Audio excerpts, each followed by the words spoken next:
ሰላም እንደምን ቆይታችኋል? የጎልጎል ሚዲያ የቻናላችን ቤተሰቦች የተለያዩ መረጃዎች ይዘን ብቅ ብለናል። ለቻናላችን ላይክ፣ ሼር፣ ሰብስክራይብ በማድረግ ይከታተሉን። ዝርዝሩን እናስቃኛችሁ።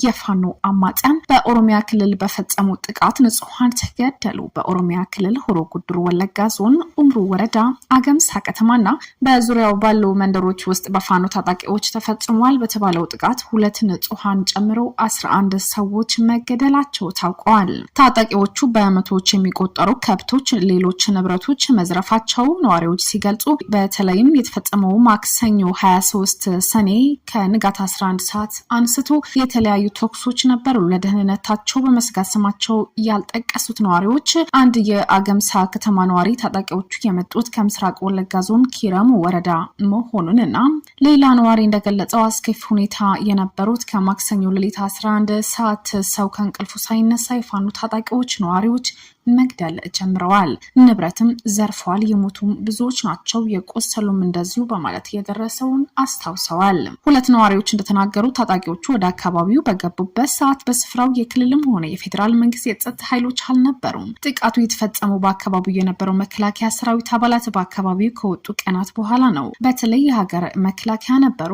እነሱ ከዛ ከወጡ በኋላ ምክንያቱ ባልታወቀም ከ2 ቀናት በኋላ ታጣቂዎች ገቡ። ከጥቃቱ በኋላ ግን መከላከያ ወደ ካምፑም ተመልሷል። ሌላ ነዋሪ እንደገለጸው የፌዴራል ኃይሎች እንደሌሉ ምልሻም ነበረ፣ ግን አልነቃበትም። ያው ዝም ብሎ በድንገት ገብቶ ህዝቡ ከእንቅልፉ ሳይነቃ ከተማ ውስጥ ያለ ከብት፣ በግ፣ ፍየል አንድ ሳይቀር የሰው ቤት ሰብረው ይዘው ወጡ።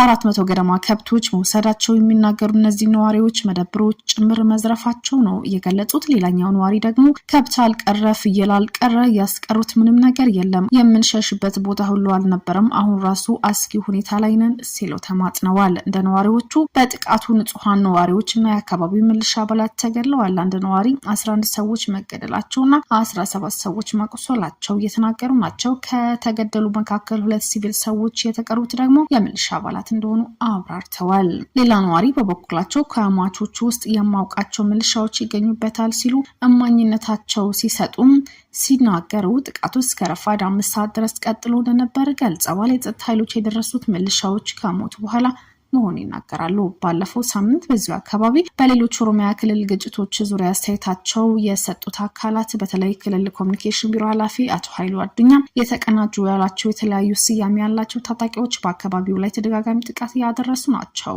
በተለይ ጽምዶ ያሉት ኃይል በተለይ ፋኖና ሸኔ በምስራቅ ወለጋ ሆሮ ጉዱሩ ወለጋ ዞር አካባቢ ፍላጎታቸው በኃይል ለማሰጋት ተንቀሳቅሰዋል ያሉትን ታጣቂ አማጽያኑን በንጹሃን ላይ ጥቃት በማስፈር ጠመዱም ይከሳሉ።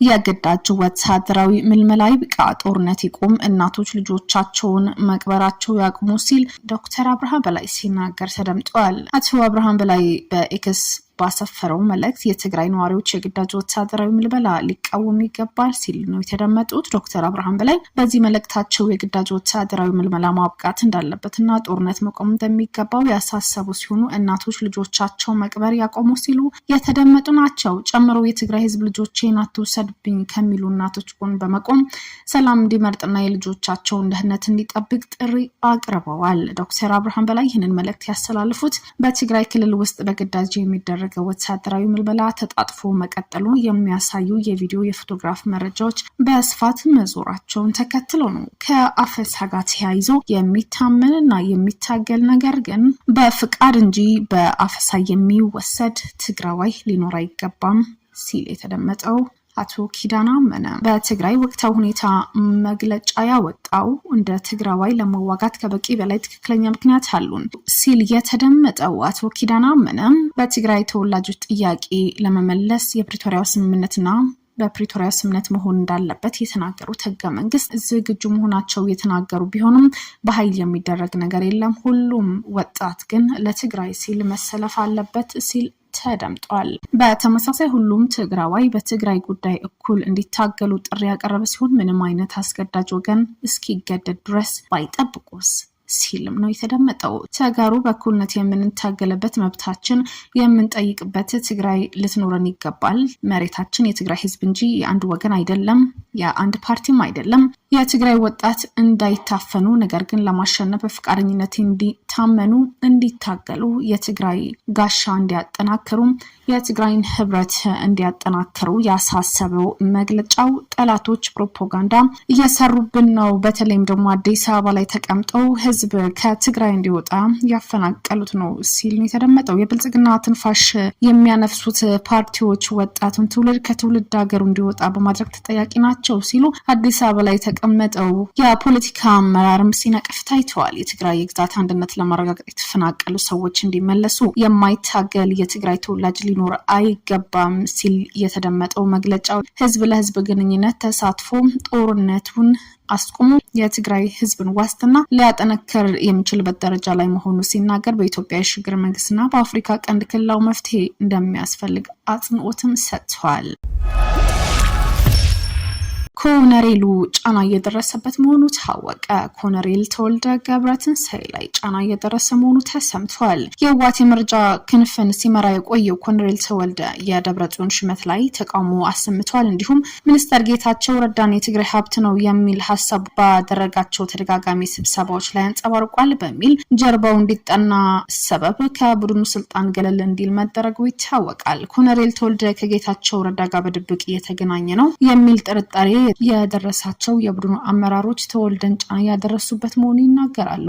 እያሲሩበት እንደሆነ ከቡድኑ አፈትልኮ የወጣ መረጃ እያመለከተ ሲሆን በዚሁ ተወልደ ከቡድኑ ስልጣን መታገዱ ለሚዲያዎች በድብቅ መረጃ እየሰጠ ህወሓትን የማሳጣት ስራ እየሰራ ነው የሚል ክስም እየቀረበለት ነው። እንደሚታወቀው በኮሎኔል ተወልደ መነሳት ምክንያት የተለያዩ ከተነሱ የቡድኖች መሪዎች መካከል አንዱ የሆነው ጀነራል ፍስሐ ዛሬም ተወልደ ወደ ቦታው ይመለስ እያለ ሲሆን ይህ ደግሞ ከጀነራል ህንጻ ጋር በከፍተኛ ሁኔታ ቅሬታ እያስነሳ መሆኑ እየተደመጠ ነው። ጀነራል ወዲን ቤቴና እንዲሁም ህንጻ ደግሞ የራሳቸው ሰው አምጥተው የመረጃ ኃላፊ ለማድረግ እያሉ መሆኑን ወይዘሮ ፈትለወርቅ ገብረ እግዚአብሔር ሞንጆሪኖም እንዲሁ የራሳቸው ሰው ለማምጣት እየተሯሯጡ መሆኑ ተሰምተዋል።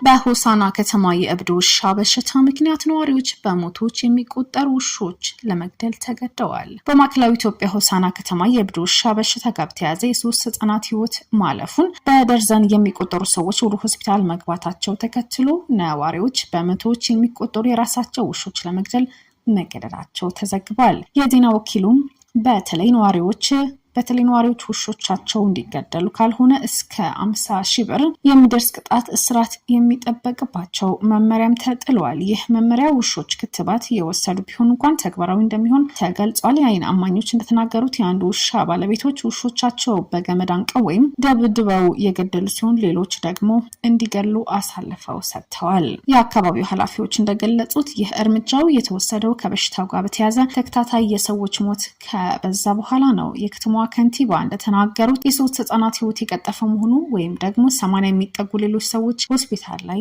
መኖራቸውና በከተማዋ ካለ 10,000 ገደማ ውሾች ውስጥ 70% ያህሉ የእብድ ውሻ በሽታ ክትባት ወስደው መኖራቸው እየተገለጸ ነው። የቻናላችን ቤተሰቦች ለዛሬው ያዝናቸው ወቅታዊ መረጃዎች ይህንን ይመስሉ ነበር። ተመልሰን አዳዲስ መረጃዎች ይዘን ብቅ እንላለን። ቻናላችን ላይክ፣ ሼር፣ ሰብስክራይብ ያድርጉ።